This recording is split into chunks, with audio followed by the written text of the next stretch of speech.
নমস্কার, সবাই ভালো আছেন তো? কিছুক্ষণের আরও একটি নতুন ব্লগে আপনাদের সবাইকে স্বাগত। আজ আমাদের রেসিপি হলো মালাই কোপ্তা কারি। আর এটা আমি কিন্তু কোনো মা দিদার কাছ থেকে শিখিনি, সম্পূর্ণ ইউটিউব দেখে শেখা। তো চলুন রান্নাটা শুরু করা যাক। আজকে এই মালাই কোপ্তা বানানোর জন্য যেসব জিনিস নিয়েছি তা হলো 200 গ্রাম পনির, বেশ কয়েক কোয়া রসুন, কিছুটা কাজু বাদাম, 5-6টা কাঁচা লঙ্কা কুচো করা, আর বেশ খানিকটা আদা, এটাও আমি কুচিয়ে নিয়েছি। আর নিয়েছি বেশ বড় পেল্লাই সাইজের একটা পেঁয়াজ, আর 3টে আলু সিদ্ধ করা। এটা আমি পরিমাণ বুঝে পরে দেব। এবার পনিরটা মিক্সিতে সামান্য একটু ঘুরিয়ে নিয়েছি, তাতে কি হয়েছে পনিরটা গ্রেট করবার মতন হয়ে গেল। আর এর মধ্যে একে একে দেব 2টো আলু সিদ্ধ, কারণ 3টে দিলে বড্ড বেশি আলুটা বেশি লাগবে, তাই জন্য আলু দিলাম 2টো। তার সাথে দিলাম কুচিয়ে রাখা কাঁচা লঙ্কা, আর হাফ চামচ মতো নুন, আর তার সাথে দিচ্ছি হাফ চামচ ধনিয়া গুঁড়ো, হাফ চামচ জিরে গুঁড়ো, আর 1.5 চামচ মতন কর্নফ্লাওয়ার। ব্যাস এই সব কিছু দিয়ে খুব ভালোভাবে মেখে নিতে হবে কোফতাগুলো বানানোর জন্য। এটা এখন আমি মেখে রাখবো। আর ওদিকে একটা কড়াই বসিয়ে তাতে সামান্য সর্ষের তেল দেবো, এই ধরুন 2 চামচ মতন।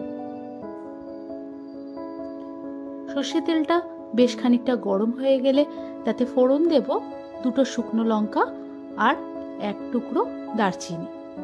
আর এর মধ্যে দিয়ে দেব সেই যে বড় পেঁয়াজটা দেখিয়েছিলাম, ওই পেঁয়াজটা কুচো করে। এবার পেঁয়াজটা বেশ নেড়ে চেড়ে ভাজতে থাকবো। হালকা হালকা ভাজা হয়ে এলে এরপর এর মধ্যে কেটে রাখা আদা রসুনগুলো দিয়ে দেবো, আর ওটা দিয়েও বেশ ভালো খানিকটা কষে নিয়ে তারপর দেব কাজু বাদামগুলো। এই সব জিনিসটাই বেশ ভালোভাবে ভেজে নিতে হবে।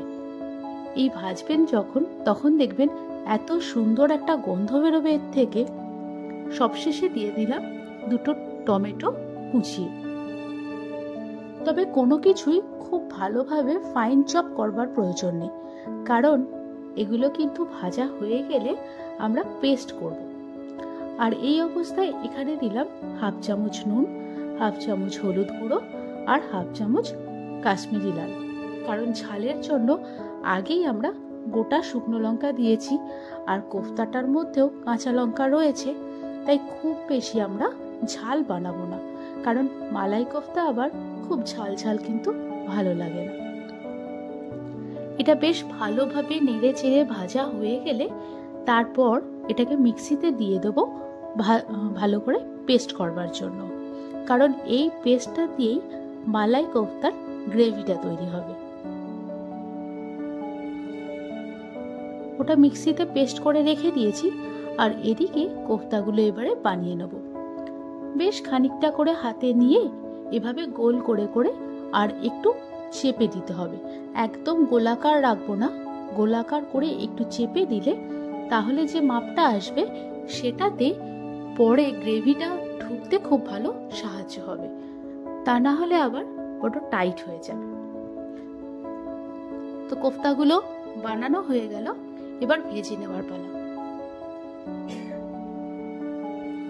বেশ ভালো মতন ডিপ ফ্রাই করতে হবে কিন্তু কোফতাগুলোকে। তার জন্য ফ্রাইং প্যানে আমি বেশ অনেকটা তেল নিয়েছি, আর তার মধ্যে একে একে কোফতাগুলো ছেড়ে দিচ্ছি। এটা যখন ভাজা হয় না, দেখতে পুরো মনে হচ্ছে যেন রসগোল্লার মতন, একদম গোল গোল রসগোল্লা। দেখুন, দেখতে এত সুন্দর লাগছে। আর এটা বানানোর পর খেতেও কিন্তু এতটাই সুন্দর লাগে, কারণ আমি মালাই কোফতা প্রথম রেস্টুরেন্টে খেয়েছিলাম, আর আমার মেয়ে চিরকালই রেস্টুরেন্টের খাবার খেতে বা যেতে ভীষণ ভালোবাসে।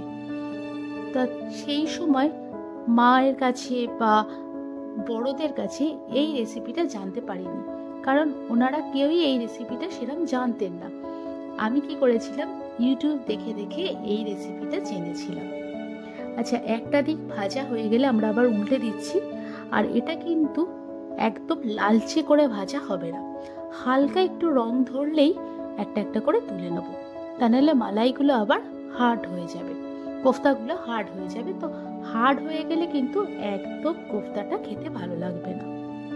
বেশ ভেতরটা নরম সফট থাকলে তাহলেই একদম মালাই কোফতার আসল স্বাদ পাওয়া যাবে।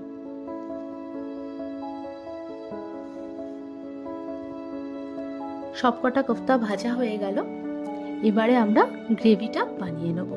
আর গ্রেভিটা বানানোর জন্য যে তেলে আমরা কোফতাটা ভাজলাম ওই তেলটাই একটু কমিয়ে নেব, নিয়ে বাকি তেলটা আমরা কড়াইতে নিয়ে নিলাম। আর তার মধ্যে যে মশলাটা তখন বললাম পেস্ট করে রাখবো, সেই পেস্ট করে রাখা মশলাটা সম্পূর্ণ দিয়ে দিলাম। এটা কিন্তু খুব বেশিক্ষণ আর কষবার প্রয়োজন নেই। একটু দেখুন এরকম খুন্তি থেকে যখন ছেড়ে যাবে বুঝবেন তেল আর মশলা আলাদা হয়ে এসেছে। তখন এর মধ্যে একটু জল দিয়ে দেবো।